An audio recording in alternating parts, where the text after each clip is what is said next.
So I just discovered that there have been bills called the anti-science bills that have been trying to make their way into becoming laws, but fortunately most of them don't make it. But the cases have surfaced where some of those bills have successfully passed.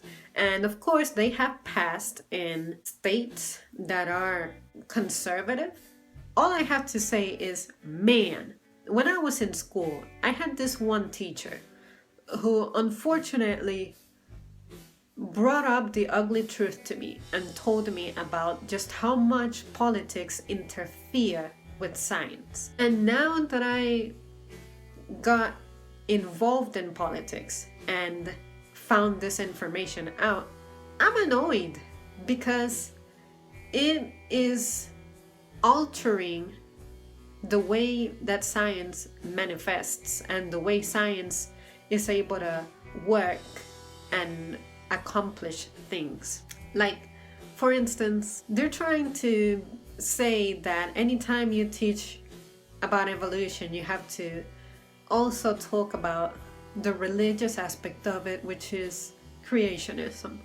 And I'm like, I've never had an issue with the story, but I am going to have an issue with it if you try to implement it in place of evolution. The challenge that evolution faces is that since it's something that happens over such a long period of time, nobody who lives in one generation perceives that change.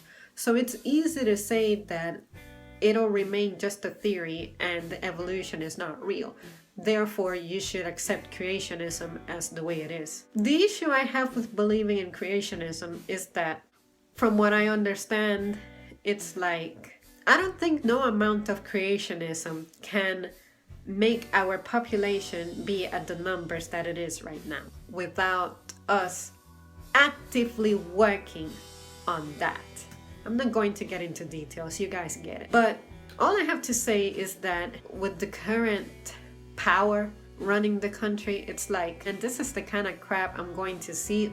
It almost feels like these people are trying to keep you dumb, deliberately dumb, or deprive you from learning things that may make you harder to control. For me, science, I owe a lot to science. You guys know that science is my passion. Thanks to the scientific method, I know how to think in an organized manner.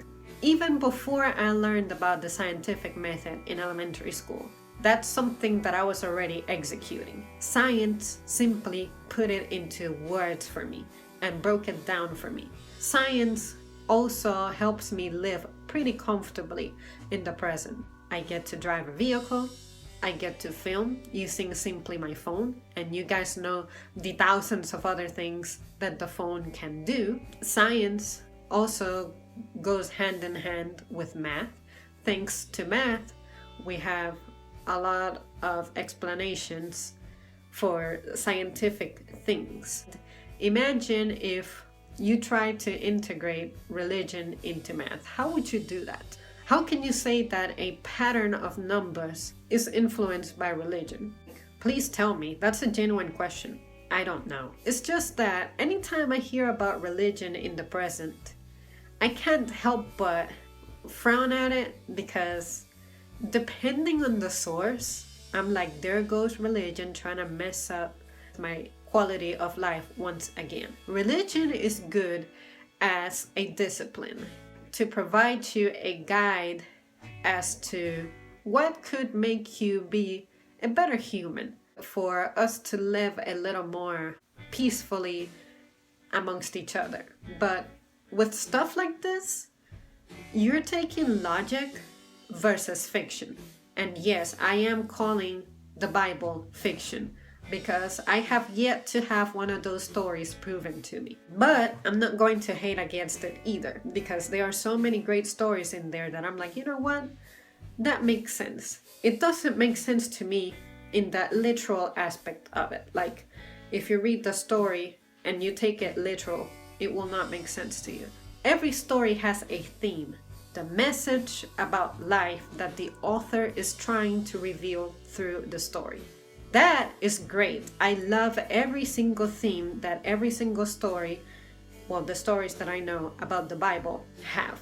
But when those stories try to creep into another universe, another topic that works so beautifully and so great on its own, which is science. That's when I gotta pick a side, and I'm picking the side of science. And once again, I'm not hating on religion, I'm not being anti-religion.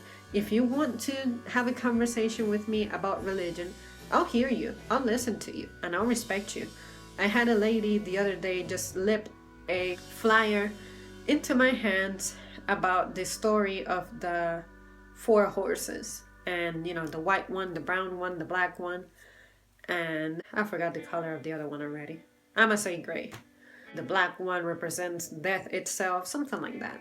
I gotta find that flyer because I didn't have a moment to read it from beginning to end. I only read the portion of the white horse.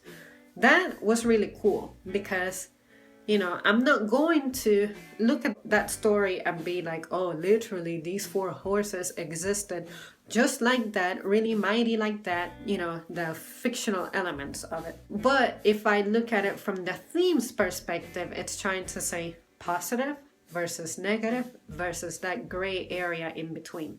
That is reasonable, that is good, and I can accept that. But I cannot accept it trying to completely reform or reshape the way that science manifests.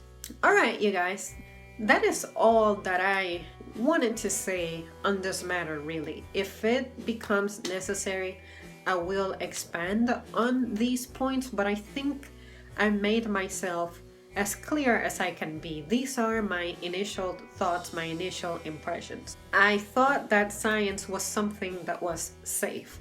That argument of science exists to contradict religion, I thought that was only a discussion amongst average people. Like, say, my family versus somebody else's family, or my classmates debating against other classmates. I didn't think that politics and laws, which affect us so much, also affected science like that. So it took me taking a science class with that particular teacher for me to realize, oh dang, no wonder science doesn't advance at the rate that it could because of the limitations that it gets imposed. But in this case, we're only dwelling on the religious aspect of it. So anyway. Alright, you guys, as always, thank you so much for tuning in. Let me know your opinion, your thoughts, and yeah, I'll see you soon.